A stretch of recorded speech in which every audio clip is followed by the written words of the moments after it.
Bonsoir à toutes et à tous, bienvenue dans les Sartois du Web, uniquement sur LMTV Sarthe et également sur Twitch. Vous pouvez poser toutes les questions que vous voulez à mes différents invités. On est ensemble jusqu'à 20 h. Le programme de la soirée, juste avant la vidéo de la semaine, on parle du photographe qu'on n'a jamais reçu sur ce plateau. C'est Franck, il a réussi à créer des photos avec des animaux qu'il met en scène comme vous ne l'avez jamais vu. Il va nous parler de son parcours, également de sa vie en Australie. Il vous partagera son vécu, sa passion et ses projets pour 2025.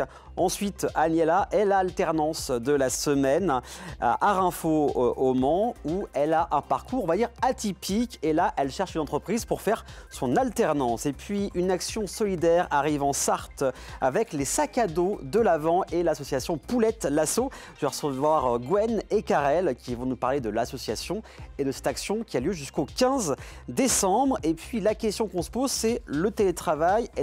Qu'est-ce qu'il va devenir en 2025? C'est entré dans le langage courant depuis le confinement. On se pose plein de questions. Est-ce qu'il y a du flicage? Comment se motiver avec plein d'éléments de divertissement à la maison? Pierre sera avec nous et il nous en parlera.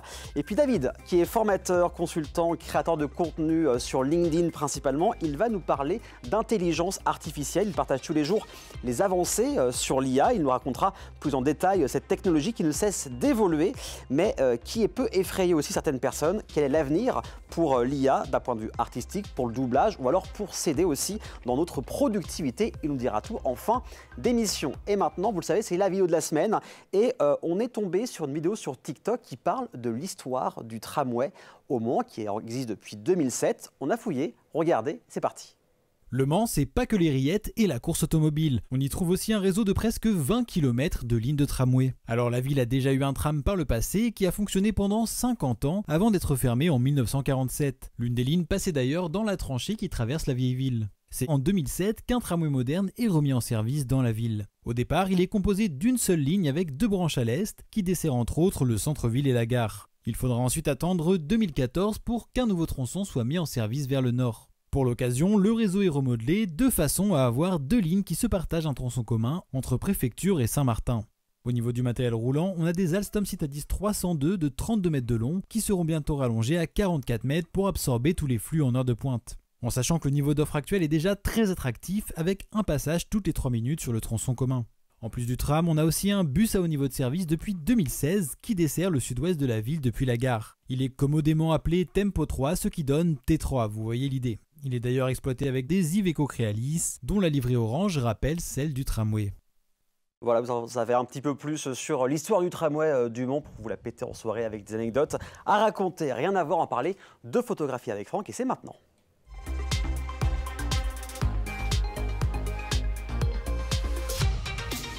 Depuis un peu plus de 4 ans, depuis la création de cette émission, on reçoit énormément de photographes qui ont chacun et chacune une patte à part. Ce soir, vous allez faire la connaissance de Franck qui photographie les animaux comme vous ne l'avez jamais vu. Je suis avec Franck ce soir. Bonsoir Franck, comment ça va? Bonsoir Aurélien, ça va très bien. Donc merci d'avoir accepté l'invitation. On s'était rencontrés à Loire Cowork, vers la Chartre-sur-le-Loir. Et tu vas nous parler un peu de toi, de ton parcours, de ta vie, de ta passion de la photo. Tu es parti aussi en Australie pendant 12 ans, on va en parler un petit peu. Juste avant, la photographie, comment c'est venu à toi, cette passion? J'ai toujours aimé ça, mais j'ai toujours mis ça dans un petit coin à part. Et c'est vraiment en 2013-2014 que j'ai un peu tout mis de côté et je me suis consacré à ça. J'ai fait mes études donc en Australie, j'étais à Melbourne et j'ai fait un équivalent BTS photographie là-bas en 2014 que j'ai obtenu en 2016. Donc, tu as dit une passion depuis longtemps en fait. C'est quoi? C'est les parents, c'est les copains, c'est juste des fois voir des photographes qui t'intéressaient? Comment ça s'est passé, cette image finalement qui restait toujours en tête? Juste prendre des photos. Je me rappelle, j'ai eu mon premier appareil photo à 12 ans, qui était un argentique à l'époque. Et j'adorais prendre des photos avec. Et ça m'a suivi tout le temps. J'ai toujours aimé prendre des photos. Mais j'ai vraiment pris le pas que bien plus tard. Et ta vie en Australie, comment ça s'est passé? Qu'est-ce qui t'a amené en Australie d'ailleurs? Alors j'ai rencontré quelqu'un, j'ai rencontré mon ex-femme. D'accord. Ouais, salut.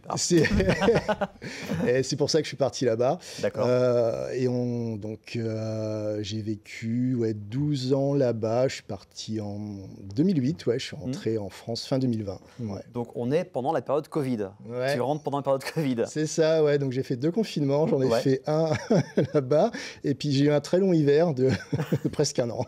Et comment sont les Australiens comment est la vie en Australie? Très sympathique, très sympathique. C'est ce qu'il en sort en général. Hein. Ce sont des gens très sympas, très aidants.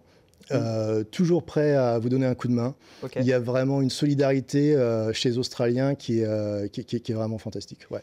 Donc en photo, on parlait de photos animalières, tu as fait aussi des photos de ce qu'on appelle corporate, en plus type entreprise, on est sobre, on est bien, on sourit un petit peu le petit rectus. Comment tu es passé de la photo corporate, entreprise, à la photo animalière? Quel était le déclic, le changement de DA? Alors j'ai fait un peu de tout en photographie, okay. À savoir j'ai fait du mariage, j'ai fait du portrait, j'ai fait du corporate. Moi j'aimais beaucoup tout ce qui était technique. Donc j'avais également un très bon prof d'éclairage studio et j'adorais tout ce qui était éclairage. Donc toute l'approche technique ou les produits packshot, ce genre de choses, j'aimais beaucoup. Et j'ai touché un petit peu à tout pour un peu voir ce qui me plaisait le plus. Ouais. Et j'ai pris l'option de la photo corporate. Et de plus en plus, ce qui me tenait quand même le plus à cœur, j'aime beaucoup les animaux. Et je voulais appliquer ces techniques d'éclairage que j'avais appris, mais à des animaux. Pour les humains, mais que tu transvases Exactement. aux animaux. Okay. Ouais. En fait, ce sont des... J'ai rien inventé, hein. Ce sont des éclairages classiques pour humains, mais que j'adopte pour les animaux. C'est quoi? C'est la position de tel éclairage, la force, la puissance de tel éclirage, c'est ça? Ouais, alors il faut savoir que tout est mesuré. Donc il y a quand même des petits challenges, surtout avec les chevaux, je dirais. Ok, on en parlait tout à l'heure, on voit d'ailleurs une photo d'un cheval dont on parlera un petit focus tout à l'heure. Voilà un peu les coulisses, comment ça s'est préparé avec les animaux. Donc voilà, on en parlera dans quelques instants. Donc voilà, c'était un coup de cœur tout de suite. Tu dis, j'essaie les animaux et puis ça a tout de suite marché? Ouais, ça m'a tout de suite plu. Okay. Et d'une part, et d'autre part, j'ai eu de très très bons retours de propriétaires et j'ai vu que c'était en fait très gratifiant. De voir leurs compagnons mis en valeur comme ils n'avaient jamais vu avant. En fait. Les petites étoiles dans les yeux qui ressortaient de la part, de la part des propriétaires. Je propose qu'on fasse un petit focus sur 3 photos qu'on a choisies. La première, pour moi, c'est ce que tu m'as envoyé, c'est ma photo préférée, je trouve. On pourrait se croire comme un cartoon en live action. Alors, cette photo, raconte-nous comment ça s'est passé, comment ça s'est déroulé. Alors ça, c'est un épagnol breton qui s'appelle Jet, que j'ai pris en photo. Alors, il faut savoir que j'ai un studio mobile, donc je me déplace avec toutes mes lumières. J'ai 3 lumières, donc j'utilise entre 2 et 3 lumières, en général pour mes images. Et en arrivant... Donc chez cette personne, j'ai tout de suite remarqué, donc je regarde un petit peu autour ce qui se passe, et j'ai remarqué cette tapisserie de chasse, et donc je me suis dit ça va coller parfaitement avec l'animal. Et on a fait quelques tests lumière, et il y avait une tête de sanglier qui était justement décrochée du mur. Et donc on a essayé de mettre le sanglier en face, et c'est pour tenir son attention...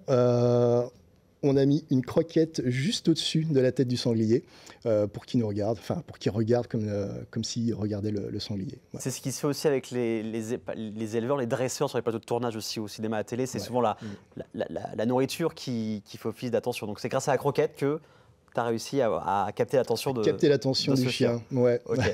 Alors la prochaine photo, c'est plus une photo en action. Donc c'est la forêt de Bercé, cette photo, c'est ça? Ouais, ça c'est dans la forêt de Bercé. Ouais. On a des très très jolis coins en forêt de Bercé. Et c'était il n'y a pas très longtemps, quand il faisait encore soleil. Oui. Et donc là, je voulais vraiment avoir cette photo de chien en action qui saute avec vraiment les 4 pattes décollées du sol. C'est vraiment une image qui est sympathique à avoir. Et on a fait plusieurs essais, c'était sympa. Donc il y avait le propriétaire du chien qui était là. On a fait quand même une bonne quinzaine d'essais à sauter par-dessus la branche. Et voilà, ça a donné ça. Donc là, c'est quoi? C'est aussi la nourriture ou des fois avec juste un bout de bois, un bâton pour attirer? Là, c'était une balle. Une balle, ok. Ouais. Donc il y avait la baballe qui était lancée et il courait après et moi j'étais juste en face. Donc les 2 premières photos qu'on a vues, ça a mis combien de temps? Parce que là on voit le produit fini, le produit final. Juste sur le moment du shooting photo, ça a mis combien de temps? C'est quoi? C'est 1 heure, 2 heures? Alors, il faut savoir que c'est toujours l'animal qui décide. Oui, c'est clair. Des fois, tout se goupille bien et ça peut prendre 15 minutes. Alors, si j'utilise des lumières, j'ai quand même 15-20 minutes de montage. Oui, c'est normal. Pour monter le studio mobile, mesurer les lumières. Et si tout se passe bien, que l'animal reste bien en place, ça peut aller assez vite, 15-20 minutes. Mais ça peut durer plus d'1 heure aussi facilement. Ouais. Et donc, je force jamais l'animal, je vais toujours dans son sens, finalement. Voilà, dans son sens. Et on parlait de chevaux. Troisième photo, c'est un cheval que je trouve aussi très très belle, avec toujours ce jeu de lumière dont tu parles depuis tout à l'heure. Alors cette photo, comment ça a été construit ? Alors là, on est en plein dans ce que je fais en ce moment. Je développe pas mal les chevaux. Pour celui-ci, il y a 2 lumières. D'accord. Et c'est assez difficile, je dirais. Il y a quand même un challenge parce qu'on mesure la lumière à un certain endroit et il faut vraiment que la tête du cheval soit à cet endroit. Voilà. À ce moment-là, il ne faut pas qu'il bouge. Et pour l'instant, les animaux les plus, on va dire, les plus faciles à prendre en photo, c'est lesquels ? Les chiens. Les chiens, d'accord. Ouais. Parce que les chevaux, ça se passe comment pour prendre cette pose qui fait très portrait, qui pourrait faire comme un être humain en termes de pose. Ouais, c'est un peu l'idée. Ouais. Après, il y a des chevaux qui sont très très dociles. J'ai le premier cheval, celui qui a servi un peu de cobaye, était un cheval thérapeutique. Qui notamment est utilisé dans les EHPAD et qui bougeait absolument pas. Et ça, c'était comme avoir un chien très bien dressé. Donc ça a été un très très bon modèle. Et comment on peut attirer les chevaux? Pareil, c'est la nourriture aussi. Souvent la nourriture sur les animaux? La nourriture, alors aussi le bruit de la carotte. Je pensais à la carotte. Ouais, oui. les chevaux adorent les carottes. Pour celui-là, notamment, c'était ça qui lui attirait l'attention. Est-ce qu'il y a un animal que tu aimerais à tout prix prendre en photo? Si y en avait un ou des types d'animaux que tu aimerais prendre en photo? Ou même des projets pour l'année prochaine? Ouais, j'aimerais bien passer... alors, je développe beaucoup les chevaux en ce moment, mais j'aimerais bien essayer les animaux à plumes. D'accord. Et aussi à écailles. Ok. Donc, tout ce qui est serpent, lézard, tout ce qui est oiseaux aussi. J'aimerais beaucoup travailler avec des oiseaux. Ouais. Donc ce sera le prochain projet pour 2025 et notamment j'ai quand même un petit coup de cœur pour le documentaire photo. D'accord. Okay. Et il y a un documentaire photo que je prévois pour 2025 qui, si tout se passe bien, donc se fera milieu d'année et ce sera au Pérou pour documenter les effets du changement climatique et des exploitations minières illégales sur les populations indigènes locales. D'accord, donc quelque chose de très choc plutôt. Très, voilà, avec des images impactantes quand même. Oui, voilà. Ouais. Bien, voilà, il y a un gros problème. Ouais. Donc ça, on pourra suivre ça pour l'année prochaine, pour 2025. Tu as déjà des contacts avec des propriétaires d'animaux? Tu voulais à plumes, à écailles? Alors, à plumes et à écailles, non. Pour l'instant, je développe plus les chevaux. C'est vrai que les chevaux, pour l'instant, c'est primordial, on va dire. C'est ce que j'essaye de développer en ce moment. Il y a quand même quelque chose d'assez majestueux chez le cheval, qui justement est mis en valeur par ses lumières. Et donc, pour rebondir là-dessus, en 2025, je fais une exposition qui sera à la galerie Nokogo à la Chartre. D'accord. Avec le vernissage qui sera le 1er février. Ok, donc c'est pour quelques mois. Donc pour bientôt, à 18h. Et j'espère rencontrer un peu de personnes du monde hippique et continuer à faire mes portraits de chevaux. Pourquoi pas créer de nouveaux projets. Les gens qui nous regardent ce soir, si vous nous regardez et que vous voulez prendre vos animaux en photo, comment ça se passe? On te contacte sur tes réseaux, sur ton site internet, c'est ça? Voilà, directement sur mon site internet, il y a mon adresse email, mon numéro de téléphone. J'ai aussi Instagram et LinkedIn où on peut me trouver assez facilement. Et donc, voilà, on discute en amont, avant du projet. J'aime bien aussi passer du temps avec l'animal avant les photos.